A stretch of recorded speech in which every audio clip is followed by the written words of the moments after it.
the Wrestling Mayhem Show. Since 2006, the pioneer in pro wrestling podcasting.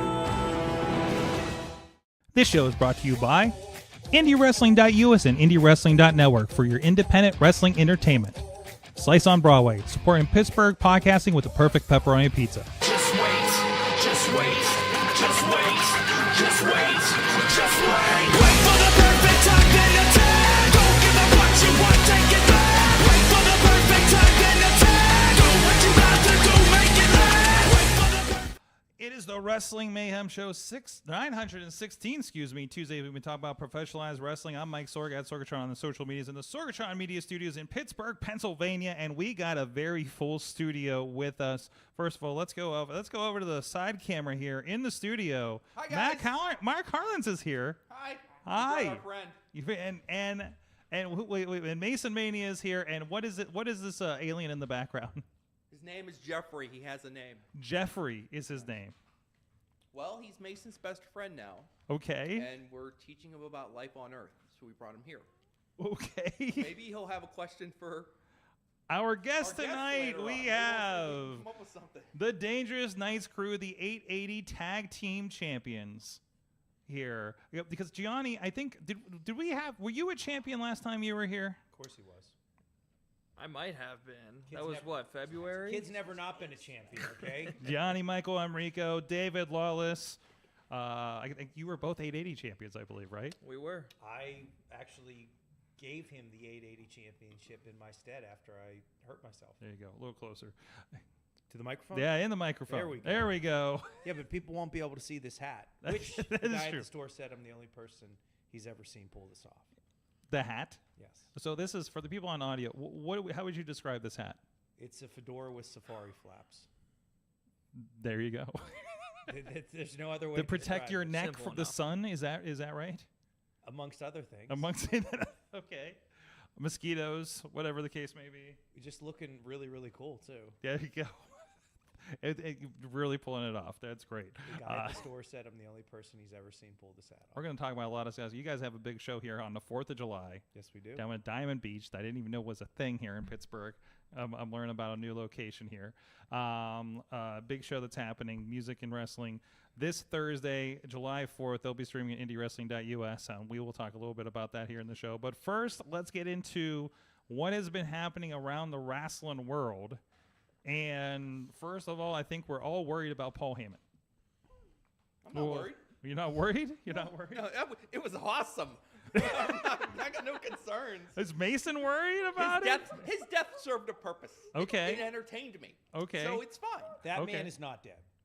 You don't think so? If Chad Gable can withstand a gunshot to the head from the Wyatt Six, I think Paul Heyman and his tubby butt can withstand taking a table spot, okay?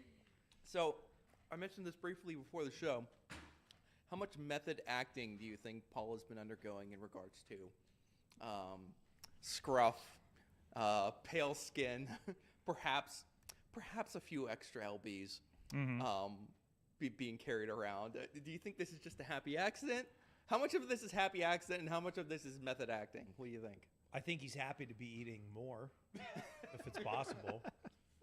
I mean, I don't. He's happy to go off diets. Well, Aren't if we all? if he was on a workout plan, then yes, he's He was off. looking swell for a little bit there, wasn't he? Yeah, but Paul Heyman has made many comments about how he enjoys eating. Mm-hmm. And he went through a period where he was barely sleeping, too, when he was writing SmackDown. Mm-hmm. He talked about how his sleep schedule was completely off. So Yeah. it's probably nothing for the man like that to just throw it right out of whack. Mm-hmm. And this isn't like the first time he's done this too, right? Like there was, I can't remember, like maybe going into WrestleMania or something. Like he would have that bloodshot. I didn't shave. I didn't dye my hair this week, kind of deal. You know, He's nervous. kind of thing. Yeah, like this like, and that's great. That's like the details you don't see a lot of people do. Well, that's why he's one of the best Yeah. character enhancers in all professional wrestling. Mm-hmm. I mean, that the whole Bloodline story doesn't work without him Mm-hmm. being the representative. He has to be the wise man. He's kind of the outsider perspective, if that makes sense, right? Like, Sure. there's always that, like, you know, like he's the, you know, us in this situation, the lens for the rest of us to kind of look into this family dynamic, right? Yeah. So Tina from Seattle saying Paul withdrew sleep for 24 hours leading into this. Which about right. Which I think is a perfect time to take a table spot, right? So, I mean, The thing does about- that make it worse? Do you think like the God and Jacob Fatu were saying that when they were hoisting him up? Like, Paul, have you not slept? You weigh a ton. I think they were thinking, my God, I hope this man gets lighter as we get him up there. I've never seen. Pull him further from the Earth's gravity. If we can just get him a little further away, we have a chance. You can tell that Paul Heyman has no professional wrestling training by the fact that he was just completely dead weighting them for the entire powerbomb segment. Yeah, because has he done? Okay, he's taken like bumps. He's done like Sure. like off the apron or something like that. I don't think he's taken a full on power bomb before. But there's nothing for him to do in that situation True. other than just go for the ride. And the thing is, they're worried like the room for error is very small there because if you screw that up, you're going to kill Paul Heyman. Yeah. I mean, as it is, the way that table broke, he really just kind of slid off on his head. Yes. Right. So, which was kind of scary. Which at least when he took the Rock bottom from the Rock at SummerSlam, there was like a little bit of like he got a vertical of about 2 inches off the ground. I remember I remember that too. Yeah. And he goes like you said, he comes very little off the ground, Yeah. and then like he just flips his legs back and he turns into a little ball and just kind of lands on the ground. Yeah. Jeez. Yeah, non-wrestlers taking bumps. It's the best. But right? Am I right? Here's the thing about Paul Heyman that's incredible, though. If you look at the past people that he's been associated with in his career in WWE, so as of late, CM Punk, Brock Lesnar, Roman Reigns, none of these individuals have needed Paul Heyman to help get over. No. But everything he's done has amplified the things that these wrestlers have done, which is a true testament to his ability as a storyteller and as a character enhancement. It's so good. He's a perfect enhancement. So Yeah, good. absolutely. What are you whispering over there? I don't know what he's whispering. I can't even hear him. Would you have something to share with the class? No. Nothing? No. Okay, I'll say something then. Okay.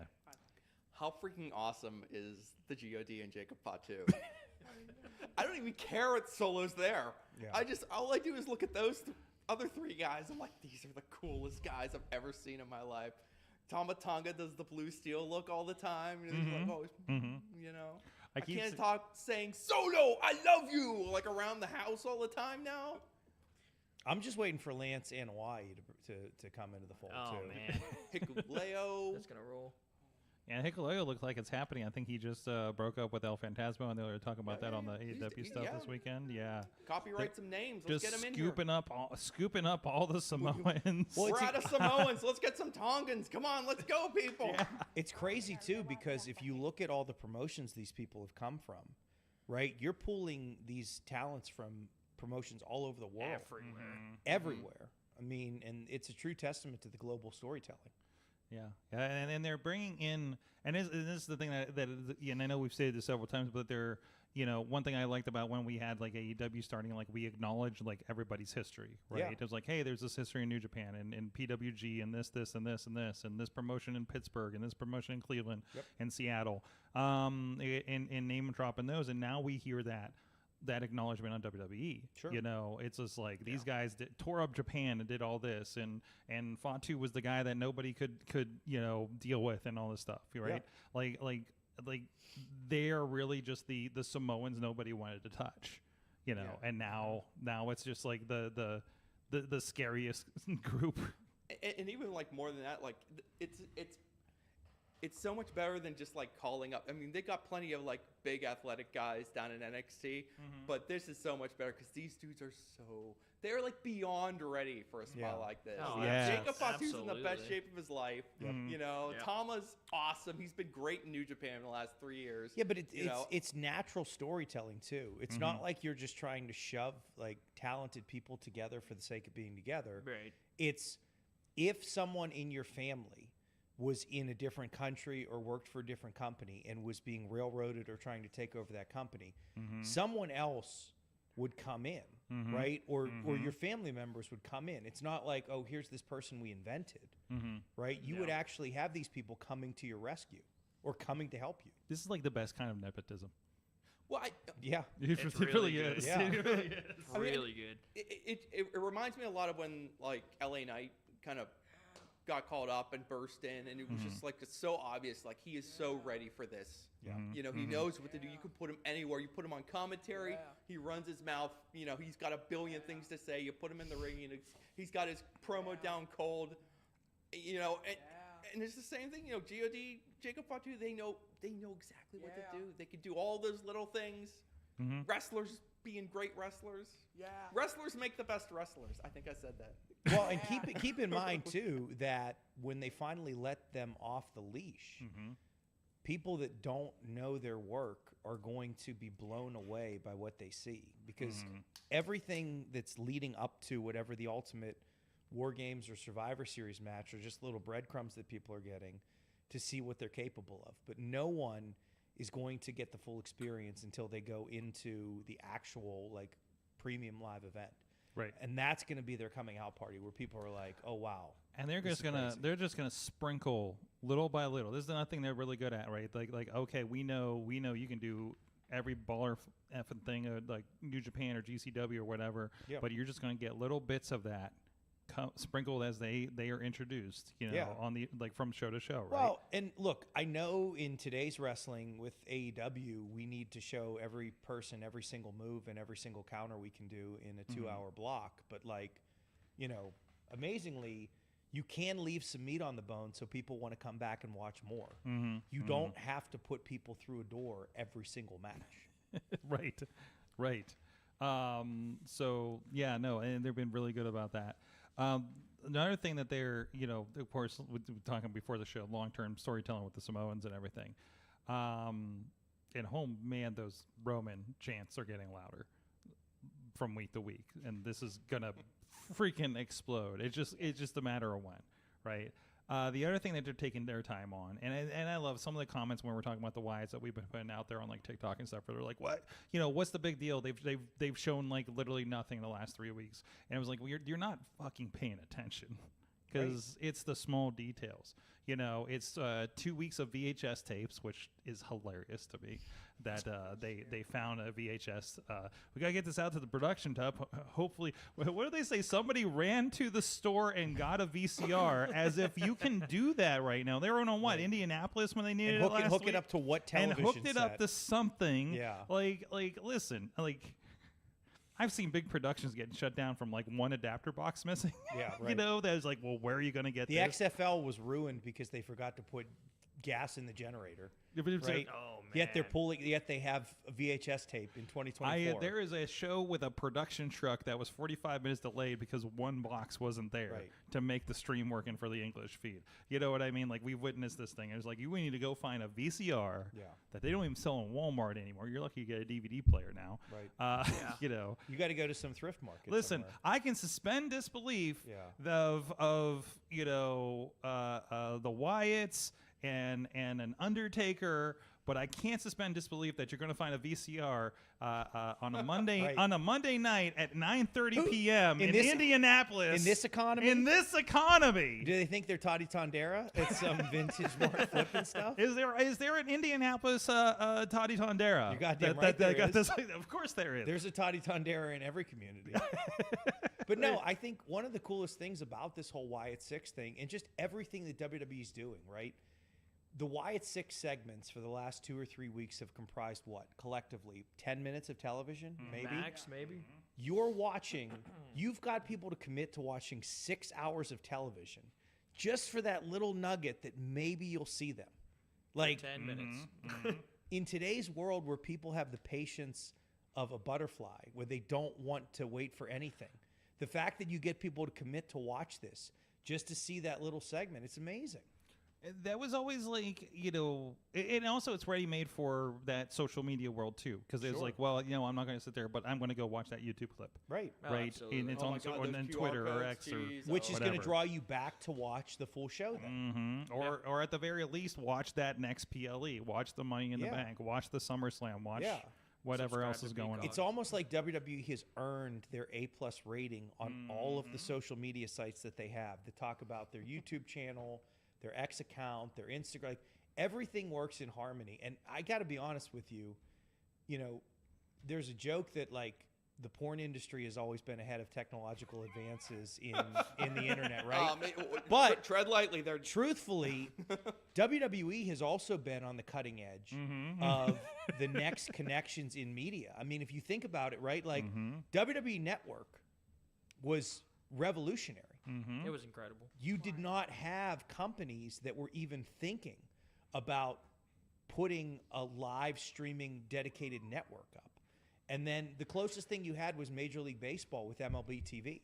Then everyone. Which was the technology that they used initially. Right. Yeah. Correct. So everyone then began using this subscription-based model where it was like, wow, if we transition our business from this risky, how many people are going to buy pay-per-views, how many people aren't. I think we're up to $60 a pop at that point, right? right? That was So insane. you're banking 14 on, times a year. You're banking on pay-per-view buys as opposed to now you have $10 million in guaranteed revenue because it was $9.99 a month and they had, $9.99.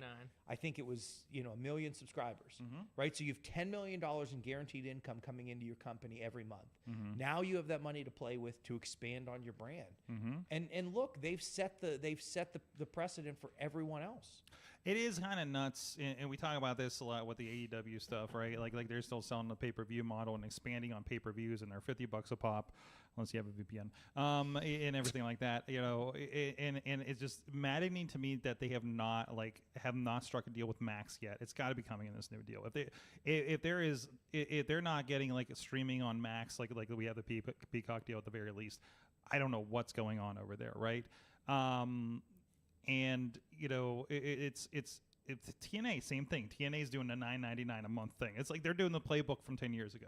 Yep. Right. And they shut down their YouTube one, which I'm very angry about because that's how I was watching the Impact, but on Thursday nights.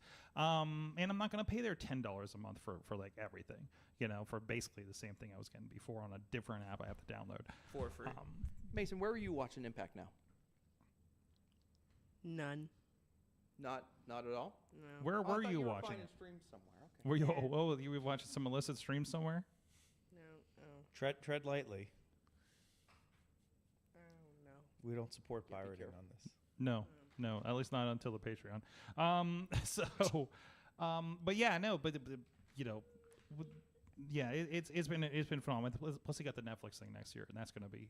I was listening. I saw the clips before, but I actually listened to the Triple H interview with Pat McAfee from last week, and he was talking about how when this Netflix deal drops, because internationally where WWE Network still exists, it's all coming to Netflix. So he said 80% of the world will now have access at the same time to Raw, SmackDown, NXT, and every PLE and all of our content on Netflix through 80% of the world. So we're of course counting out Peacock still has their deal and everything, and all they got is Raw. We have TV deals here and everything like that, right?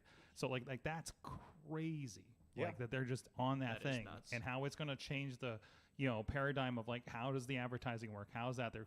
It's going to be different. Sure. They're not going to have these damn blackouts that we get when somebody has a sign that we don't like on SmackDown on Fox, for instance. Uncensored. Yeah.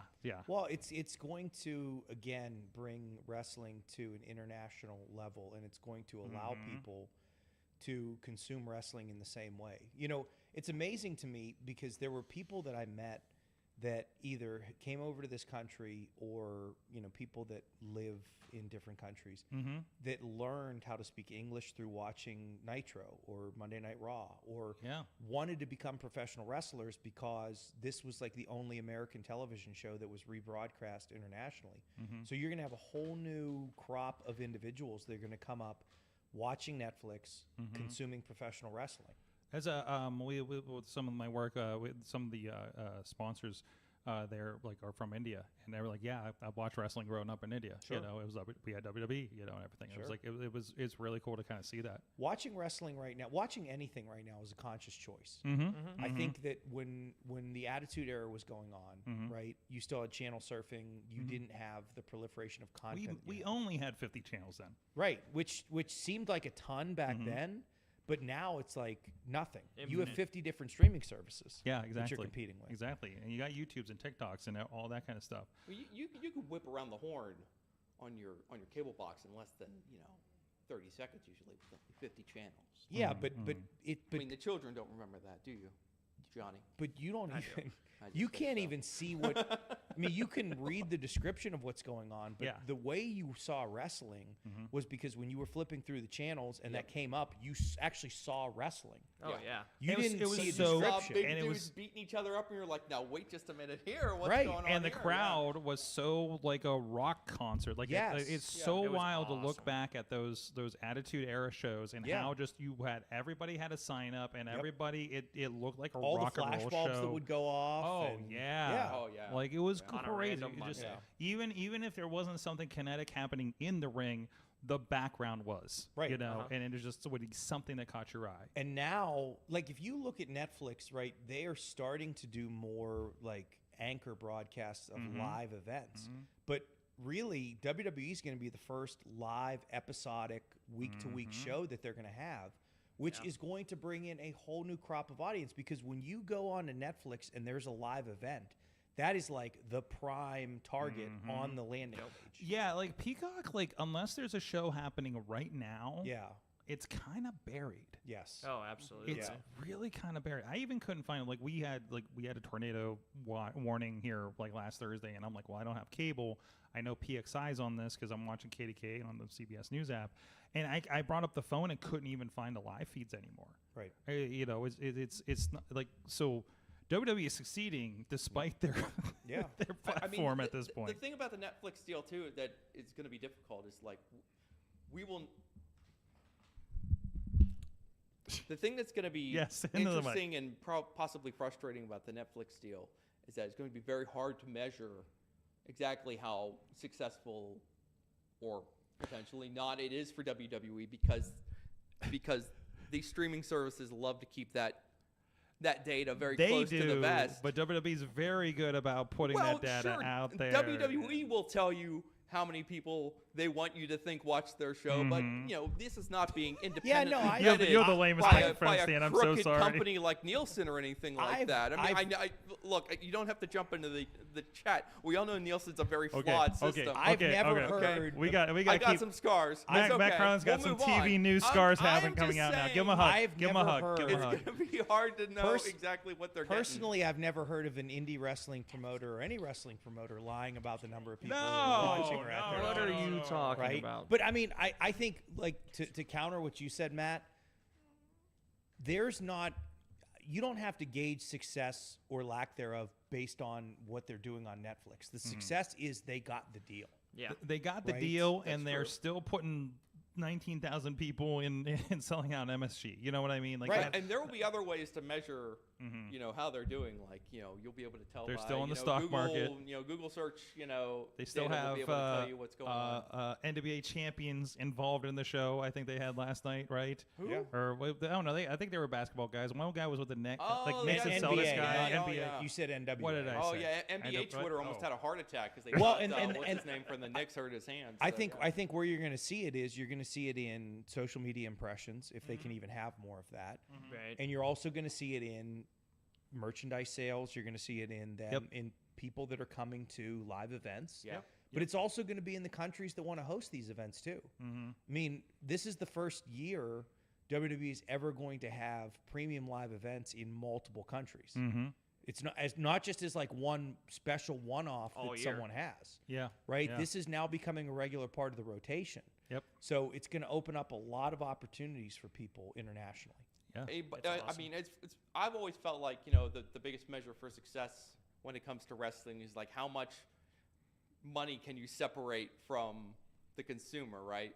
But in a lot of ways, like the WWE's under this new model now where they're not. Obviously, live events is a great way to measure, and merchandise is a great way to measure how successful they're doing. As we go forward into this Netflix era, but these live events aren't necessarily separating money from customers. They're separating money from local tourism and visitors boards. They're that is why they are going to all these places around the world, is because they are being paid a lot of money to go to these places, which is great for them. These organizations feel like they're worth the investment to get eyeballs on their corners of the world, and they also have been filling the arenas too. So Yeah, absolutely. obviously doing something And- right. But I'm curious to see how long can that model hold up, and could it get? I mean, right now they're selling, right now WWE is taking money from local tourism boards and things like that, to bring their major events, their pay-per-views, their PLEs, whatever you want to say. How long until they're taking money to bring SmackDown or Raw? You want Raw to come to Pittsburgh, Visit Right. Pittsburgh's going to have to, Pony up some money, yeah. pony up a little bit, Now you don't even have to pay to rent the arena. Well, You I think you could just, they're going to pay for you. You can roll on up, Great deal. I think you can create a self-sustaining wrestling economy, though, by creating different local promotions. Like, WWE has WWE UK, and then as they start doing more Well, they events, did. They're supposed to be bringing it back supposedly, but they have I not think rolled they it out will yet. too. As we continue to go into this idea of a model, like the original plan I heard with Walter / Gunther was for him to get his legs under him, get established, and then eventually take over, NXT Germany, right? When that eventually does come around, and that still might happen. Might be 5 or 10 years down the line. Because I know that there was plans about like a WWE Europe. Yes. But with the TKO thing, I'm wondering if that kind of like skirted some of those plans for the moment at least. I don't know. I mean, right now this is one of the hottest brands and forms of entertainment to get into. I don't think they were ever serious about NXT Europe. I think No? they just wanted to shut down NXT UK. Okay. All right. But I have nothing to support that. Okay. All right. Because we've heard over the years of like, oh, we want to do a thing in China, we want to do a thing here, we want to do a thing here. But Go to China. Like the longer it's gone on, China, the longer it's gone on without them actually doing it, I'm just like, they just made this thing up. yeah, probably, probably. Who knows? I've never heard of wrestling promoters lying. I No. know, what he's no. talking about. Yeah. We haven't even touched on. Wrestlers make the best wrestlers, and wrestling promoters make the best liars. So, actually, you know what? They don't, because we never believe them, do we? Do you? No. Are you a promoter? You don't promote, do you? No, I'm Okay. I'd like to didn't say want to I don't subtly consider insult you myself here. to be very smart, but the smartest thing I've ever done is not promoting my own wrestling company. I did one show one time, and dealing with the headaches that came from that, I'm completely done with. And that was when I did the show at Four Chord Music Festival and announced it on this show. Yeah, that's right. And the fallout from that, booking a 6-match card at Four Chord Music Festival that I had to deal with. No, thank you. Why didn't you book me? You probably weren't even born yet. Well, we haven't even talked about Money in the Bank. I don't even know what to get into with this. There's going to be Money in the Bank. They're doing good stuff Paul going Heyman's into it. dead. Paul What else? Heyman's Move dead. on. Well, Yeah. I'm sure we'll circle back to some We'll more watch of it this anyways. stuff. But in the meantime, I want to give a shout out to our friends at Patreon.com/Wrestling Mayhem Show. Last week, I talked about the situation at a company here in Central PA where the sound guy left, and you got my take on the story as I witnessed it from ringside, and I saw some people sign up because I think they wanted to hear the story. We'll be talking more, of course, on Patreon this time. I want to do this one. Pay-per-view party protocol is what I want to do on Patreon tonight. If you're sticking around, Matt, for this, or I know we have a couple. Oh, we'll see what's going. Oh, you don't have school tomorrow. You're good to go. You're fine. So I thought it'd be fun to do that. But thank you everybody that supports the show on Patreon.com/Wrestling Mayhem Show, including our friends at the fan of the show level, Bo Diggity, woo, as well as Team Hammerfist down in Florida, the Tupac family, Megan Nelson, and new. I need a horn or something for this. There you go.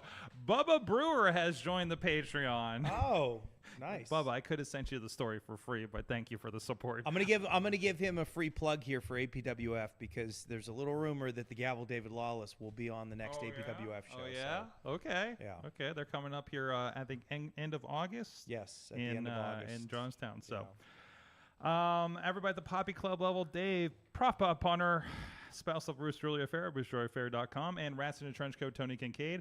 At the Beats Club level, The Riz, and at the manager level, Bradley. You can check out the show too at Patreon.com/Wrestling Mayhem Show. We also have been starting to stream this show separately to Patreon. That means that we go live. keep hitting the mic over there. I hear every move that Mason has been making. That's what all those bumps are. I hope I can fix them in post. But anyways, you gotta shake his head.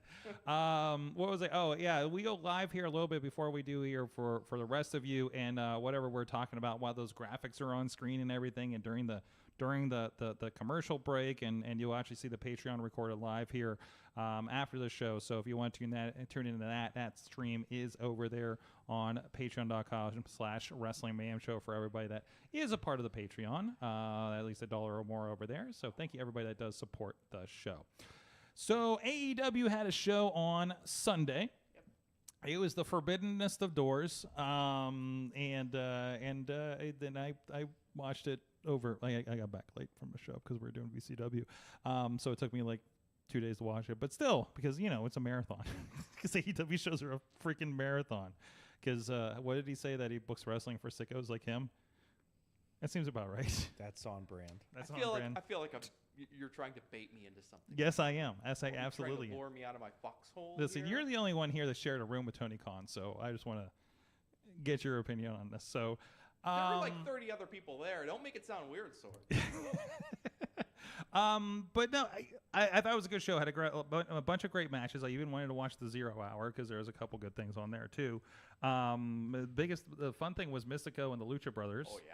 As a nice somebody described to me as the Marvel versus DC of like lucha team ups. Yeah. So I was like, okay, I gotta see this thing. But I think we had Paige and Mariah May. I think we're on that too. If I'm not mistaken. I don't know. I'm kind of glazed over with wrestling right now. So what stuck out? You do what I'm doing and watch less of it. Watch less of it. Yeah. You know what? I have been boiled down to. I'm like a month behind on Ring of Honor. I'm watching the AEW program and Monday and Friday. That's it right now. For That's the still most a lot part. of wrestling. I'm That's a down lot to. of That is wrestling. a lot of wrestling. And then whatever the fuck these guys do on Thursday. I So don't know. Who knows? I'm down to AEW on Wednesdays and pay-per-views and whatever WWE I have the good fortune to stumble upon. Mhm. And if I'm lucky enough to see like the end of SmackDown last Friday, which was amazing. It is so then that's impossible awesome. now. But, That's like, true. I've gone through an unintentional deep wrestling cleanse and didn't know it would go this far. But I noticed you it's haven't been okay. around for a couple months, so I can't really come in and go, so Matt, what'd you think? And I'm like, well, Sorg, I gotta tell you, You just bluff your way through. Yeah. I great. Match was great. Well through it, but I knew that we would talk about Money in the Bank, and we would talk about SmackDown last Friday. And Sure. I knew we talked about Forbidden Door, and I was like, you know what, I have something to say about all those things. So what were your thoughts? What were your highlights from Forbidden Door? My biggest, did that guy flip me off or did he wave? Probably a flip off. They've been doing that He had lately. a Brewers jersey, I think. I would have flipped him off back. Oh, my Griffin Cavs jersey. That's why. Yeah, that Oh, might stick out. That might stick out there. So my biggest takeaway from Forbidden Door was simply that Swerve Strickland has ascended to top 1% status as far as his generation of in-ring performers. Like he's right there. Like you can count him on if you're going like who's the best of Swerve's generation, and you can go okay, Swerve, Ospreay, Hangman. I'll try to come up with some other names off the top of my head. I wouldn't lump Cody into that. I would put Cody into like a slightly older tier, but I'm going to split hairs about it. But the point is, like, I just think Swerve was, he was every bit as good as Ospreay was in that match. He did some amazing, just the little touches he does. It was just like I knew he had it in him, and to see it all come together, and not just, they could put the world championship on anybody, but like Swerve went to another level beyond that, and now he is like this dude might be the best wrestler in the world now. Or at least gets to be in the conversation. It definitely felt like, Ospreay's a big part of this, but it did feel like that Wrestle Kingdom story match level presentation that was kind of hoping that we would be going towards there, and I'm loving that. We had a little bit of Don Callis stuff in there, but it was mostly It was mostly the two of those guys in the ring, and I thought that was really good. I just think like what I love the moment during the match where like Will's like on the apron. It looks like Swerve's gonna try to jump off the top rope to like stomp him on the apron, and then Will just kind of like tumbles out to the outside, and Swerve starts to get down, and just kind of like you can like see like his inner wheels like turning, like he's doing this on purpose, you know. He's like, he doesn't overdo it. He gives you just enough so you can see, oh, he's getting down. And he just kind of, you could just see him just kind of do just enough to be like, you know what, screw it. And he goes up top, and then he stomps Will through the announcer's table. Actually, I don't think that table broke. So No, it didn't. super duper. Those tables were hefty on that show. And then he's like, I'm roll Will back into the ring, and then he does it like again, and he just kind of like stops, and you just see like, you know what, screw it, and he takes them over to the guardrail and he power drives them onto the guardrail, and it's just like, And was that was a my one favorite count? part of the whole match. It was just such a little like, it was just like such a great little like character beat for Swerve. Like, what's different? What's the difference between Ospreay and Swerve? And the difference between Ospreay and Swerve is that Swerve has no line. You know, and that was the story that they were telling leading up to the match. Anyway, because Ospreay, like, Ospreay, I can take this further than you could even imagine we can take it. And in those two moments, like he showed, he's like, you know what? Yeah, I could be the nice guy, but no, I'm Swerve, and I'm gonna take this. I'm gonna go over. I'm gonna cross that line and take this to that next level of intensity. Now, like those two moments were there. Like that made the whole match for me. It was just awesome. Was that how the match ended? No. David, would you like to say something else? No, Okay. I was just curious. That sounds like an awful lot of moves It's and an awful lot of line let crossing. Let me tell to you not here, be the end of the match. Let me tell you, pal. It was the main event of an AEW pay-per-view. There were an awful lot of moves. There were some There was damn all the but let moves. me tell you, there were some damn good moves. So, you know, we know what we're signing up for when we watch these shows. So, Yeah, and no complaints. I don't ask that question as a way of criticism. I just, you know, my mind as someone that thinks about the storytelling aspect of professional wrestling and how you can get as much as you can out of what you can do. I'm always just curious, how do you keep the fans engaged like that, especially on a show like that, that the difference between watching an AEW show and a WWE show is like, you watch a WWE show, most WWE shows, and you're like enthusiastic after, right? You watch 2 hours of SmackDown, you're like, where are we going next? You watch 4 hours of an AEW pay-per-view, and you feel like you just ran a marathon. Like, I need to go to bed. Oh, well, look, the pay-per-views end around like midnight. So, yes, it is time to go to bed after the pay-per-view. Unless you want to watch the press conference. And I don't. Right. So, I'm done with the press conference. done. I'll watch Yeah, the but highlights. you're telling me that you left Forbidden Doors main event with the same energy that you had after Cody beat Roman Reigns and finished the story? I mean, I don't know. It's like it's different energy. I didn't feel like you're asking me if like do I feel exhausted after an AEW pay-per-view? No, certainly not this one. And I think part of that is the reasons that like I know I'm getting a full course meal. Yeah. I'm not just getting like, you know, the breakfast buffet. I'm getting the full course meal when I watch an AEW pay-per-view. I'm going to get a pre-show with actual matches on it, good matches. Oh, yeah. And I'm going to get a pay-per-view card that's got, I don't even know how many matches are on that card on I don't even Sunday want to night. look. I But was I'm like, I gonna wonder how get- many matches are left. No, I'll be I'm wrong. going to get a lot of matches, Yeah. and this thing's going to go long. And I've watched plenty of AEW pay-per-views on TV, and I've been there live in the arena, and I knew what I was getting myself into every single time. And Yep. I'm like, I know what's going on. I'm not going to burn myself out. I'm going to pace myself. I'm going to be there at the end. And then once you get to that, you know, tipping point where you're like, all right, 2 or 3 matches left to go. Here we go. Down to business, you know? You know, And then you're ready to go. And Matt, you and I, As opposed to a WWE pay-per-view yeah, where they make you sit through 3 hours to get 5 matches, in addition to all the other nonsense and filler that they cram into those things. I find that a little bit off-putting. That notwithstanding, Yes, after Cody and Roman at WrestleMania, that was lovely as well. So. It's actually been like, and I'm one of the AEW sickos. I'm here for it. I'm here for the crazy, super crazy Will Ospreay just on a Dynamite on a Wednesday. I watch Rampage. I watch Collision. I still try to watch Ring of Honor, but also I want to see a lot of the people that we know on. I want to see what's happening with them, and text the editor when I see a mistake. But but it is that different flavor, and it's very distinct now, isn't it? Right? Because you go see like Clash at the Castle. There's 5 matches, and you're out in 2.5 hours. You know.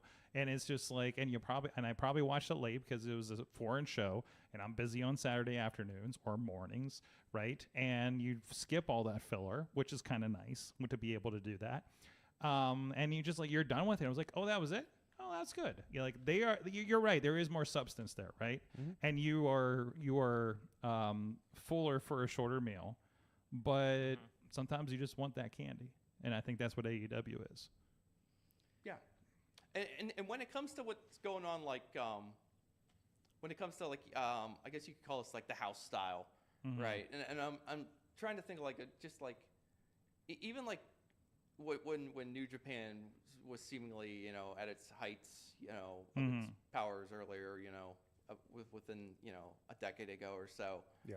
It wasn't what the AEW wrestlers are trying to do. Like they are. It is very extra, and when it's a big match and it's a pay-per-view main event, it feels earned and it feels very worthy. And but believe me, like even I will sometimes watch a match on Dynamite and be like, we don't have to do all this. But it feels like they're leaning into like the car crash TV of the cruiserweights back in the day, but it's like it's all the car crash. Yeah, but I don't feel like it. But I also don't feel like it's thoughtless either. Like I think there is purpose to, at least the wrestlers who you would trust to know what they're doing. I think there is purpose and thought put into just about everything they do in their matches. I don't think we're seeing just complete nonsense on the whole. And on the flip side too, I feel like sometimes WWE puts unnecessary restrictions on their in-ring style to the detriment of some of the wrestlers. I wonder sometimes why they spent the money to bring in someone like Dragon Lee when they're not going to let him fully, express himself, when he's in the ring. He's just a dude, and I know that is not what Dragon Lee is because I've seen him be much more than that, in other companies. So there is a sweet spot in the middle somewhere. I certainly can't say that AEW's, house style is perfect. But I won't sit here and pretend that because that WWE has it right either. There is somewhere in between that, I think both companies should be, working their way towards. But when it hits, and it doesn't matter which company you're watching, when they get it right in the ring, it works. And sometimes you can get there in different ways. And I don't disagree. The only thing I'll say is that the difference between what was happening back in the Attitude Era when you had ECW and WCW emerging is that was different than anything people were exposed to in professional wrestling. It's not even a critique, but that box has already been opened. So it's not even like, yes, you're giving people something different than what the most popular wrestling is, but it's not like it's different new. It's different in the sense that we've been there, we've seen this before. So I feel like at some point they're just doing it for the sake of doing it, which when it comes to entertainment doesn't serve much of a purpose, right? I mean, like, my thought is if you're a musician and you've written a really great riff or you do a really great solo on a song, you don't just continue to write that same song over. You might play the song again, right? Which would be some of the big moves that someone has. But Guns N' Roses didn't do 15 different Sweet Childs of Mine and just call them Sweet Child of Mine, right? They've evolved. They've had a different style, but they've, played their hits. That's the only difference that I feel. I think it comes down to the wrestlers, who can best adapt to whatever company they're in and whatever directives they might have on them. We've seen Cody was amazing in AEW. He's amazing in WWE. Sure. Gunther was amazing on the Indies. He's amazing in WWE. So and it's not he's not doing the exact same thing he was doing. Some people flourish in some people flourish in a TNA environment. I will say though that I feel like now, with what Swerve's doing in AEW, and what he's kind of proven, he to me is the next person that could transition from AEW to WWE and be in the same role that Cody's occupied. Mm-hmm. I'm not saying he's Cody Rhodes. Mm-hmm. I'm saying, though, when he was in WWE before, it was either they didn't use him properly or he didn't have an opportunity to be himself. Completely, yeah. Now I feel like he could go back there and he could be in the main roster and be in the thick of things. He's past that development phase now, right? He has a fully fleshed out character. Yep. And I can understand people not being able to develop a character in the WWE system for whatever reason, personality, whatever. This people work in different people do great at this job, but not at this job, right?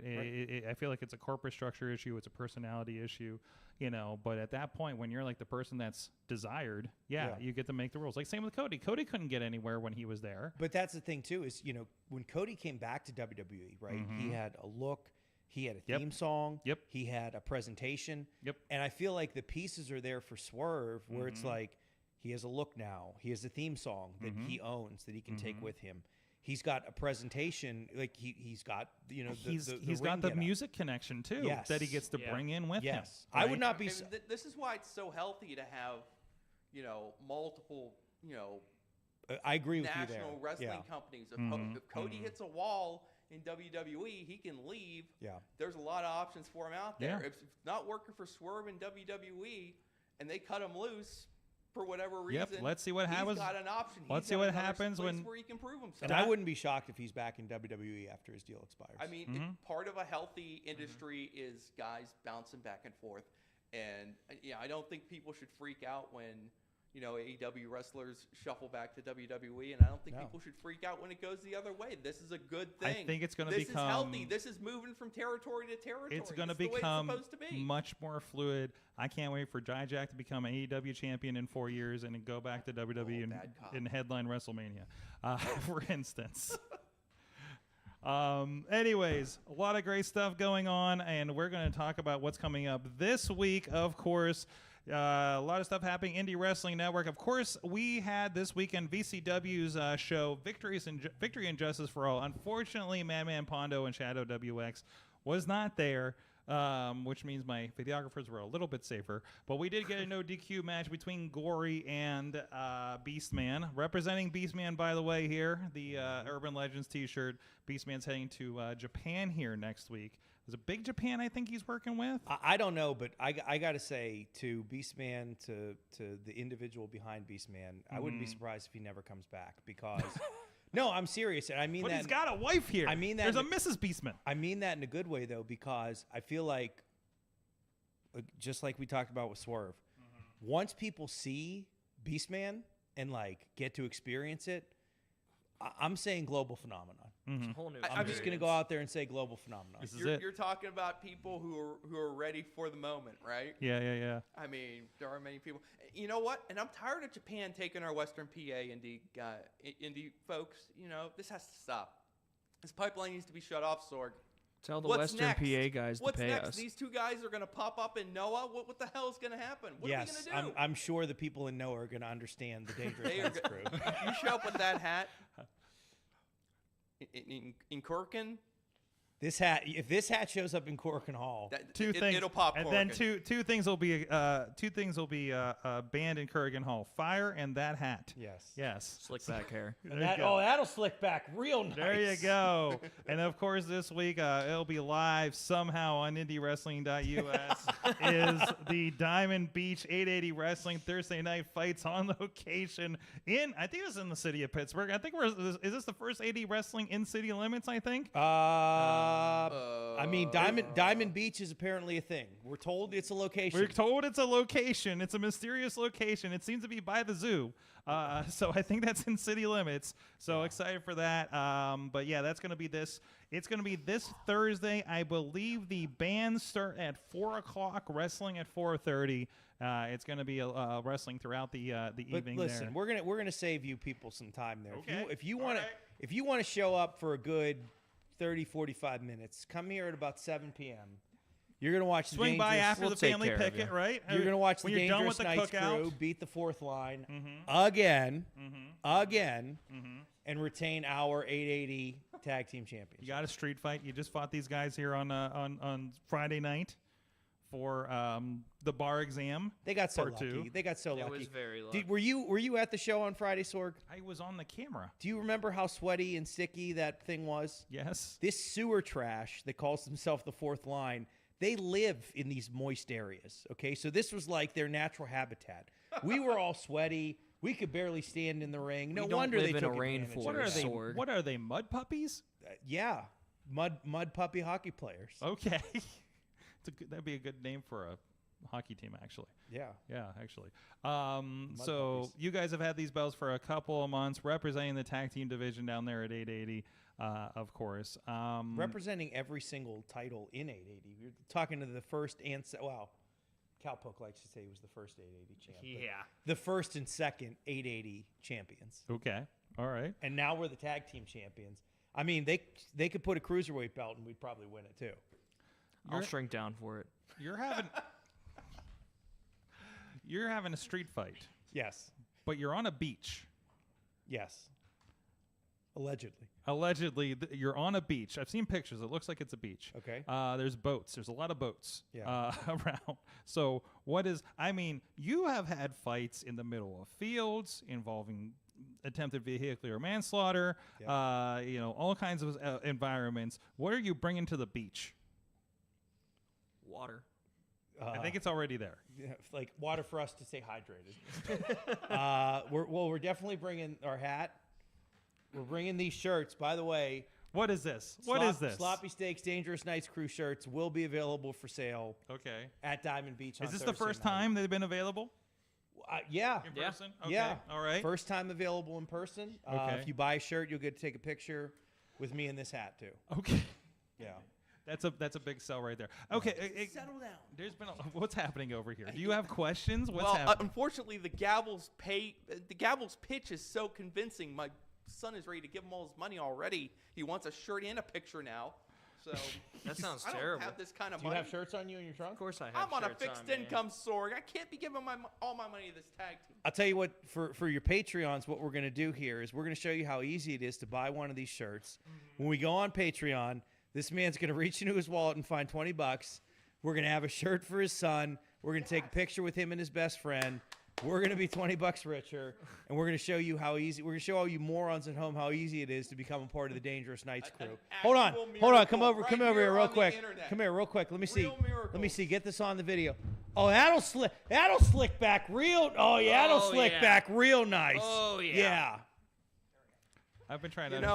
You know. Go ahead. I didn't think it could have got any worse than Ryan Edmonds having influence over my child, but we might be there. I learned from the best. Keep in mind, Ryan Edmonds, Jock Sampson, and I were part of the office at Pro Wrestling Conquest. So Oh, that's right. Yes. Yes. Oh, those were the days. Those were definitely the days. I've been trying to understand Dangerous Nights crew for a better part of a year now, and I started asking questions. And there not to understand? Because apparently, thankfully, I have a Netflix subscription. Especially this sloppy steaks was the end of it. This is where I had to say, what the hell is going on here? What is with the slick back hair? What else is going on? What's with the purple vest that you had at the Enjoy Tattoo Mania show? the Pointer Brothers. The Pointer Brothers, yes. And then I was told you need to go watch this show. Yeah. To which I had started watching, and there's a podcast that talks about I Think You Should Leave on Netflix all the time. So I'm like, finally, I'm going to watch this. I slammed through the entire 3 seasons of it. It's very short. Yeah. So it's very easy. Yeah, it's real- very easy. It's real like digestible. it's an afternoon. There's a lot of wrestlers on there for one thing. Yeah. There's a lot of wrestlers on Yes, there. there are. Surprisingly, I won't spoil who's on there because you'll see them. You're like, is that so? Yeah, it is. Especially season 3, I think it was heavy. Season right? 3 has the most wrestlers, but Yeah. there's a nice Brody King appearance in there in a cameo for CalicoCutPants.com. Yes. CalicoCutPants.com. Remember, you got to give. Got to give. Yeah. You got to give. If you don't Don't give, forget it to goes give. dark. That's right. It goes dark. Don't let it go dark. Don't let It go dark.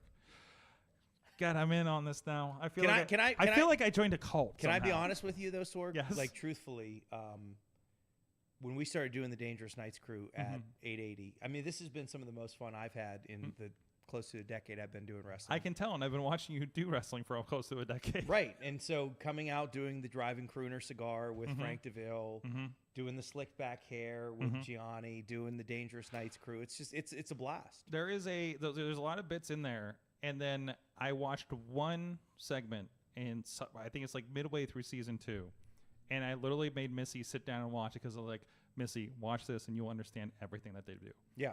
It had the whole thing. Yeah. That's the Dangerous Nights crew. I mean, a majority of the things that we do in the Dangerous Nights crew come from the scene about the child and thinking people can change. Yes. Right. So Yes. that's People where can change. People You're can like, change. You're like a Tim Robinson like cover band Yeah. in the best way. Honestly, Yes. we would love nothing more than to have Tim Robinson either acknowledge us or come to a show.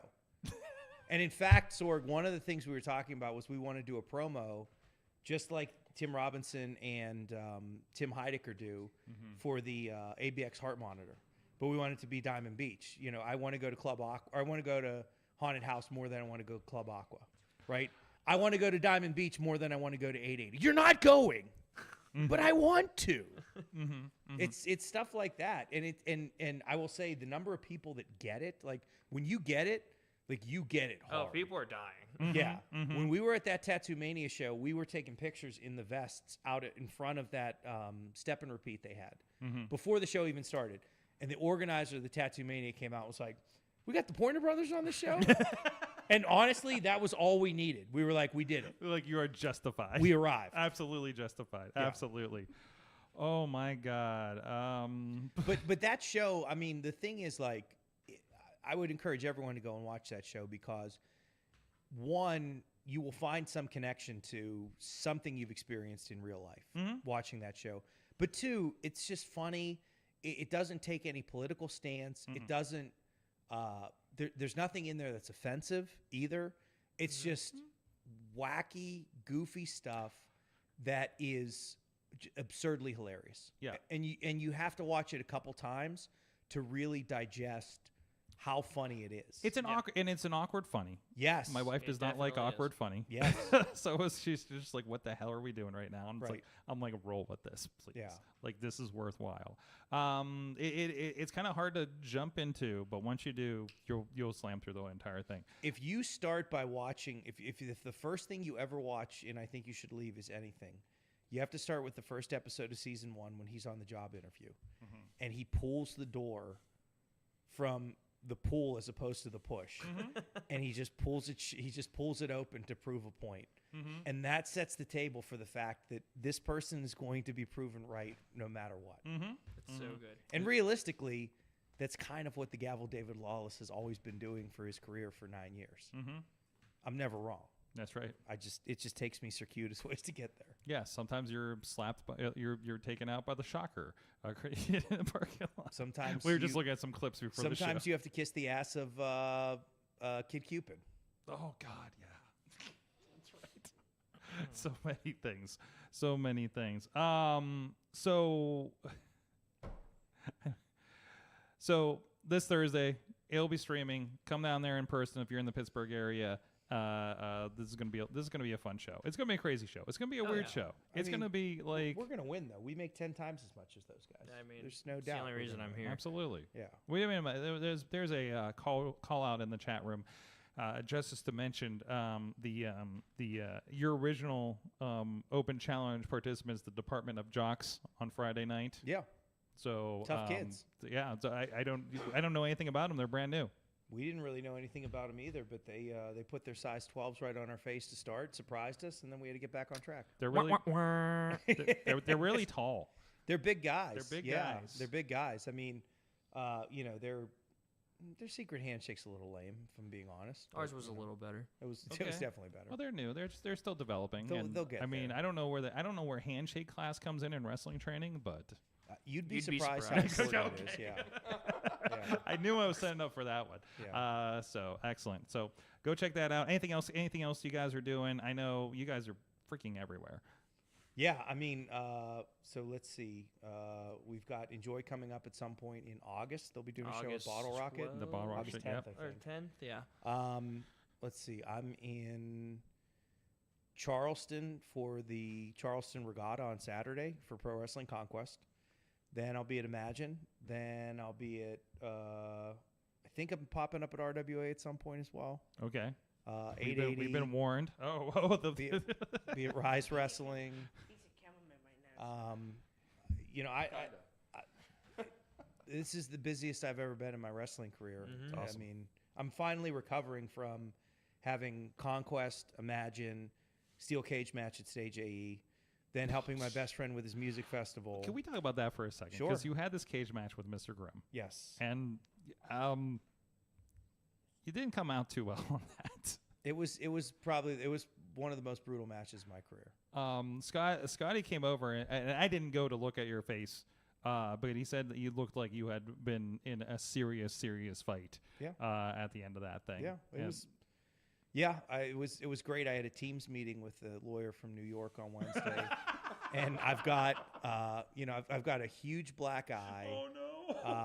I still have, I don't want to ruin anything for people that are listening and are going to wait to watch the YouTube, but my head was pretty violently cut open. Mm-hmm. It's a And- cage match. This is not a spoiler. No, Yeah. it's not a spoiler, but it is surprising how I do get color in that match. Mm-hmm. But it was 3 years of storytelling to a conclusion, and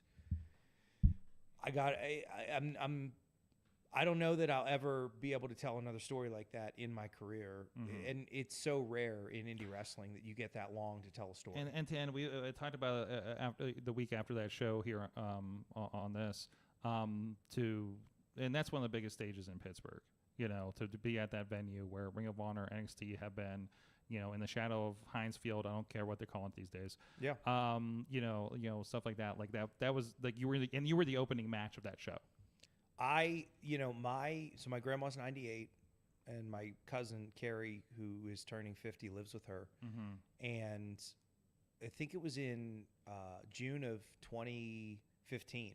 So I hadn't even debuted as a character yet. I was only 4 months into training. Me and Lee Moriarty went to see NXT at Stage AE, and then my cousin came up to me after and just said, I remember seeing you in McKeesport before 50 people, my first match, and to be in the opening match at Stage AE with close to 800 people there. It's incredible. Like, I got into wrestling to become a wrestler, but like everything else that's happened has been amazing. And so now getting a chance to work with like younger guys and shepherd them along too, it's like, it's happening. It's I've made it, whatever you want to call it. Dreams come true. Never give up. And it was awesome. It was awesome. I'm really proud of it. Gianni, you're so young in your career here. What's the biggest thing you've learned from this relationship here, other than? I mean, this is just true friendship. I don't know. Lawless has always been really good to me. Oh. That's all I can really say. Don't let my reputation fool you.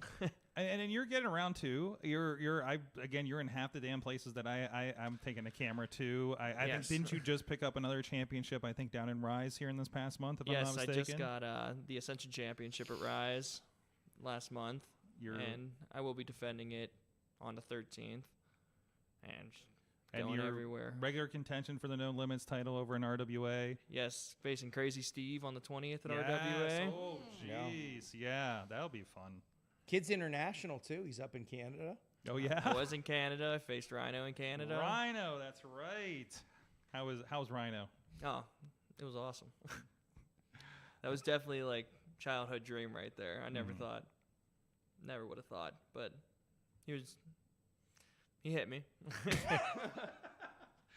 Pretty good welcome to the business, kid. No, absolutely. Yeah. Can I just say I'm incredibly proud of everything that Gianni's done though. Like when we started, I mean, he was literally just thrown in because he was the person that was ready in MV's training class, and he was in this Survivor Series match that we did at the first Thanksgiving show, and we protected him. And I mean, protected him. It's like, this kid's green, doesn't really know much of what's going on. Let's get him in the ring. Let's get his feet wet. And then for us to just kind of gravitate towards each other and then pull Frank in, but to get a chance to work together and then go to other promotions. This is really one of the first people that I've had the opportunity to say to promoters, like, yeah, you can trust this person and you can put them on a show and they're going to be able to do 100% of what you need. I don't know. I mean, the sky's the limit for him, and it's been amazing to be there with him and see his development. Like, it's incredible. I couldn't be prouder of my tag team partner. Well, it's beautiful. That's beautiful. Everybody shed a tear out there. We're not complete jerks all the time. And we're better than the fourth line, We are which is better the than the most yeah. important Yeah, thing to take away from all of this, be you honest, dorks. Okay? If you want to come out and see True Friends on Thursday, you'll see the Dangerous Knights crew. You want to see a bunch of washed up beer league hockey hillbillies, right? That's going to be at the Diamond Beach show. Okay. But I will say, what's really crazy though is like, gosh, all these young kids at 880 that have now like come up and ascended to like the main event rank. Reese, Casey, Brandon. Like, I remember working these guys on Thursday night fights when they had like 3 moves they could do, and it's like pulling the match out of them was challenging, right? But now to see them and like where they are in just being able to be themselves, and like Casey and Brandon worked 3 shows this weekend, worked 3 shows last weekend. Yeah. It's like to watch these young kids get a chance to live the wrestling life they want to. It's awesome. And I feel like a lot of these kids have they got the right mindset. I don't know how many times I've seen people come out of training schools here and not leave the state for 3 years. Sure. Right. Like I felt like everybody was doing it mostly in the first year. I know you guys were taking car trips to Indiana for shows and things like that. Like you have the right mindset of like, we always say, get the fuck out of Pittsburgh. Like, hey, great stuff in Pittsburgh here, but remember to get the fuck out too. Yeah, absolutely. Because that's important to get that variety, to get that different thing. You can only do so much here. It feels like there's more and more you can do here because I don't know how many was it, 5 or 6 shows happening on the 13th right now. Jesus. So I know that's been a big discussion point happening on wrestling social media over the last week or so. Every promotion in the area just running on the exact same day. The exact same day. It's just good for business. It's coincidence. Yeah, coincidence. See, the only one everybody was in town. I don't know, or could get their venues. But I will say, Sorg, as someone that's been doing this for 9 years, right? When I started, there was really only 2 places. Yeah. You had PWX and you had IWC. Yeah. And to watch the progression of wrestling in Pittsburgh and to see the state of it right now, even though some could say it's oversaturated, there is a unique flavor to every single company in this area. It is not, and by that I mean the companies that provide actual wrestling, like Rise, Imagine, IWC, RWA, 880, Enjoy. There's a there's like 4 we're not even mentioning. I said wrestling promotions. Yes. Yeah. But the truth is, like, there's different. They're all different and they're unique and they're presented differently. But then, it's all great too. And when they do, like, and I'm really curious to see here because I know, there's a couple of these shows are big shows for the summer for some of these promotions on the 13th. Nobody loses fans. No. In the long, like, literally the only thing that changes is which show do you see Bradley in the crowd. Listen, I will. In like 3 other people. I will go on record saying this though, and I am truthfully one of the few people in Pittsburgh that has wrestled at every single indie promotion and still maintains a relationship with all of them, where I can go back to them. RWA's crowd is the most unique crowd, and what I mean is 100%.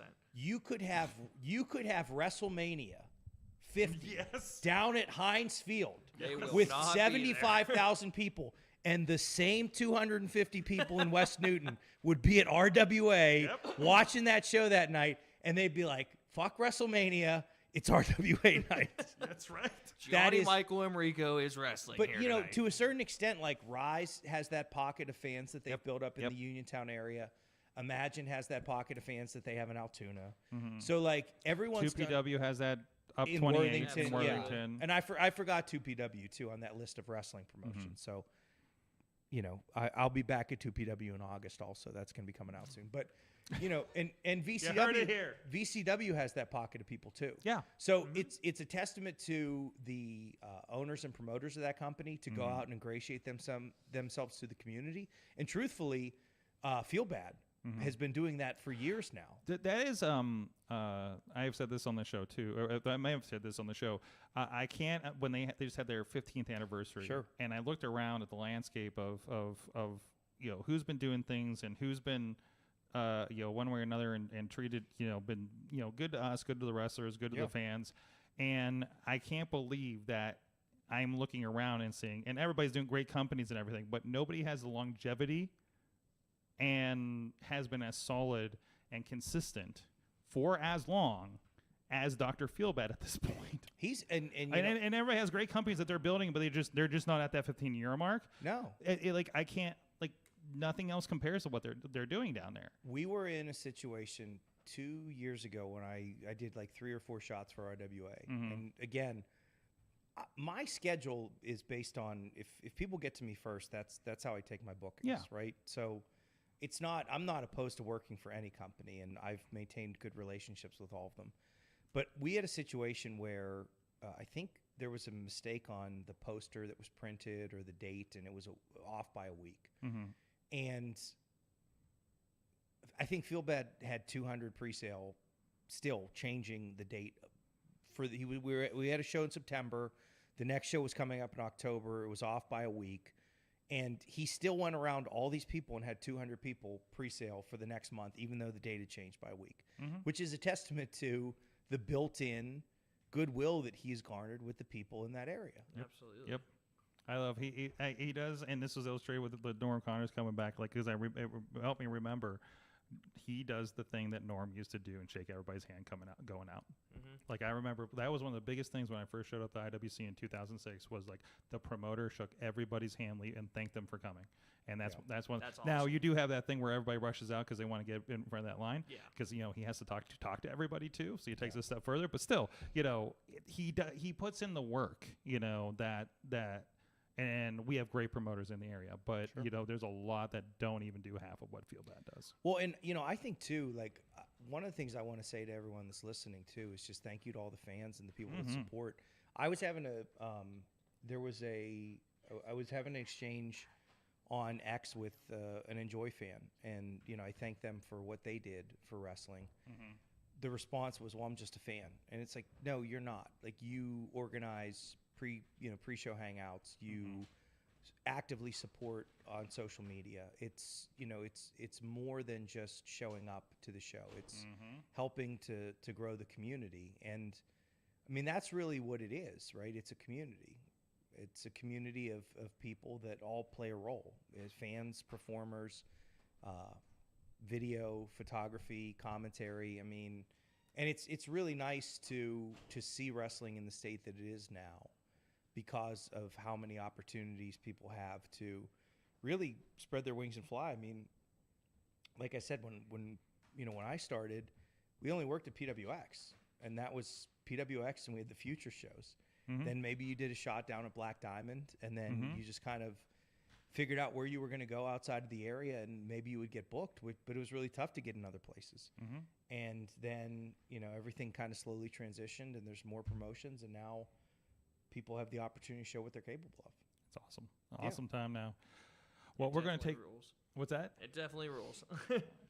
And the young guys get to What'd you say? Fruits of the labor. Oh, yeah. This back's hurting from no. Awesome. Dangerous Night Crew, 880 Wrestling this Thursday. We're going to take a quick break. We'll be back with you guys and be asking some more questions. I think Mason probably has some questions, or you guys have an exchange to do after the show. We have more. You can buy more than one shirt. Business. Mason. Yes, Okay, but all We your have friends, gray and black. for all your friends. All your friends. Oh no. See? Oh no. Dad is just. Hold on.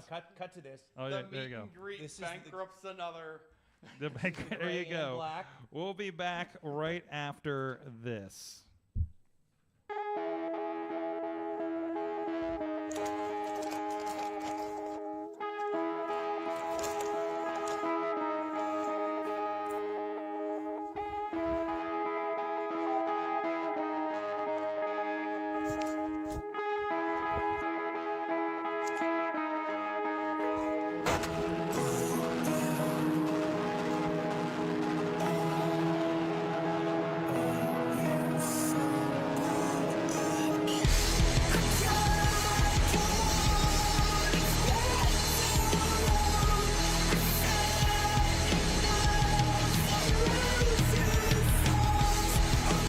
Approaching the ring, the challenger, TT.